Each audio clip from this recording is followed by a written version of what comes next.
নমস্কাৰ ৰাইজ, আজি হ'ল 31 ডিচেম্বৰ। বছৰৰ লাষ্ট দিন হিচাপে বহুত কিবা কিবি কৰিবলগীয়া আছে, কিন্তু যিহেতুকে এইকেইটা দিন ইমান ঠাণ্ডা দিছে, গতিকে উঠোতেও লেট হৈ আছে। আজি তথাপিও ৰ'দ অকণমান দিছে, গতিকে কিবা কিবি কৰিবলগীয়া আছে। বলক আপোনালোকক দেখাই যাম কি কি কৰোঁ।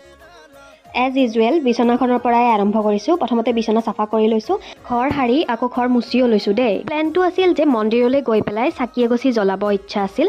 এই বছৰটোত ভগৱানে যিমানখিনি দিছে তাৰ বাবে তেওঁক ধন্যবাদ জনাবলগীয়া আছিল, আৰু যিমানখিনি দুখ পাইছোঁ সেই দুখখিনি সহ্য কৰিবলৈও যে ইমানখিনি শক্তি দিছে তাৰ বাবেও তেওঁক ধন্যবাদ জনাবলৈ মোৰ ইচ্ছা আছিলে। গতিকে তাকেই কৰিম বুলি ভাবি ঘৰৰ থাপনাখনৰ পৰাই আৰম্ভণি কৰিছোঁ। ঘৰত এগছি চাকি জ্বলাই লৈছোঁ। এতিয়া ওচৰতে থকা মন্দিৰলৈ গৈ পেলাই মা আৰু মই দুইটাই গৈছোঁ, আৰু তাতেও আমি অকণমান চাফ চিকুণ কৰি পেলাই তাত চাকি এগছি জ্বলাইছোঁ, আৰু অহা বছৰটো যাতে ভালদৰে যায় তাৰ বাবেও তেওঁৰ ওচৰত প্ৰাৰ্থনা জনাইছোঁ। আৰু এনেদৰেই আমি বছৰৰ শেষ দিনটোৰ সামৰণি মাৰিছোঁ ভগৱানৰ ওচৰত মূৰ দোৱাই। আপোনালোকে কেনেদৰে স্পেণ্ড কৰিলে বাৰু জনাবচোন। অহা বছৰটো আপোনালোকৰ বহুত সুন্দৰ হওক। আপোনালোক ভালে থাকক। আজিলৈ এৰিছোঁ, বাই বাই।